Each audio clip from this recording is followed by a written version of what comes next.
Filmy ಬೀಟ್ಗೆ ಸ್ವಾಗತ. ನಾನು ಶ್ರುತಿ Patil. Big boss ಮನೆಯ ಸ್ಪರ್ಧಿಗಳಿಗೆ ಕಾದಿತ್ತು ಶಾಕಿಂಗ್ ನ್ಯೂಸ್. ಮಿಡ್ ನೈಟ್ ನಲ್ಲೇ ನಡೀತು ಬಿಗ್ ಟ್ವಿಸ್ಟ್. ಸಖತ್ ಕನ್ಫ್ಯೂಸ್ ಆಗಿದ್ರು ಸ್ಪರ್ಧಿಗಳು. ಬಿಗ್ ಬಾಸ್ ನಾಮಿನೇಟ್ ಪ್ರಕ್ರಿಯೆ ನೋಡಿ ಬೆಚ್ಚಿ ಬಿದ್ರ ಮನೆ ಸದಸ್ಯರು.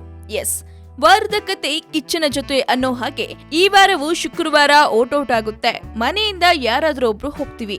ಅಲ್ಲಿವರೆಗೂ ಟಾಸ್ಕ್ ಮಾಡ್ಕೊಂಡು ಆಟವಾಡೋಣ ಅಂತ ಅನ್ಕೊಂಡಿದ್ದ ಮನೆ ಸದಸ್ಯರಿಗೆ ರಾತ್ರೋರಾತ್ರಿ ಕಾದಿತ್ತು ಸರ್ಪ್ರೈಸ್ ಶಾಕಿಂಗ್ ಸುದ್ದಿ. ಮಧ್ಯರಾತ್ರಿ 2 ಗಂಟೆಗೆ ಬಿಗ್ ಬಾಸ್ ನಾಮಿನೇಷನ್ ಪ್ರಕ್ರಿಯೆ ಆರಂಭವಾಗ್ತಿದ್ದ ಹಾಗೆ ಮನೆಯ ಅಷ್ಟು ಸದಸ್ಯರು ಕಕ್ಕಾಬಿಕ್ಕಿ ಆದ್ರು. ಇನ್ನು ಬೆಡ್ರೂಮ್ ಏರಿಯಾದಿಂದ ಮಾಳ್ವಿಕಾ, ರೇಖಾ ಹಾಗೂ ಪ್ರಥಮ್ ಮೊದಲ ಎಲಿಮಿನೇಷನ್ ಇಂದ ಸೇಫ್ ಆದ್ರೆ, ತದನಂತರ ಲಿವಿಂಗ್ ಏರಿಯಾದಲ್ಲಿ ಶೀತಲ್, ಕೀರ್ತಿ, ಮೋಹನ್ ಸೇಫ್ ಆಗ್ತಾರೆ.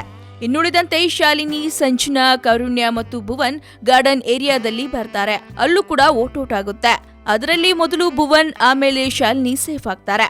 ಇನ್ನುಳಿದಂತೆ ಸಂಜನಾ ಮತ್ತು ಕಾರುಣ್ಯ ಇವರಿಬ್ಬರ ನಡುವೆ ಯಾರು ಈ ವಾರ ಮನೆಯಿಂದ ಆಚೆ ಹೋಗ್ತಾರೆ ಅನ್ನೋ ನಿರ್ಧಾರ ಕೂಡ ಆಗುತ್ತೆ. ಹೌದು, ಸಂಜನಾ ಸೇಫ್ ಆಗಿ ಕಾರುಣ್ಯ ಬಿಗ್ ಬಾಸ್ ಮನೆಯಿಂದ ಎಲಿಮಿನೇಟ್ ಆಗ್ತಾರೆ.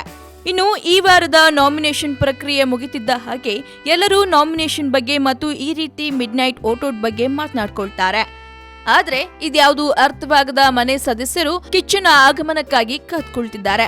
ಇನ್ನು ಬಿಗ್ ಬಾಸ್ ಮನೆಯಲ್ಲಿ ನಡೆಯೋ ಮತ್ತಷ್ಟು ಟ್ವಿಸ್ಟ್ ಅಂಡ್ ಟರ್ನ್ಸ್ ಬಗ್ಗೆ ತಿಳ್ಕೊಳ್ಳೋ ಕುತೂಹಲ ನಿಮ್ಮಲ್ಲಿದ್ರೆ ತಪ್ಪದೇ ಸಬ್ಸ್ಕ್ರೈಬ್ ಮಾಡಿ ಫಿಲ್ಮಿ ಬೀಟ್ ಕನ್ನಡ. ಹಾಗೆ ಈ ವಿಡಿಯೋ ನಿಮ್ಗೆ ಇಷ್ಟವಾದಲ್ಲಿ ಲೈಕ್ ಮಾಡಿ,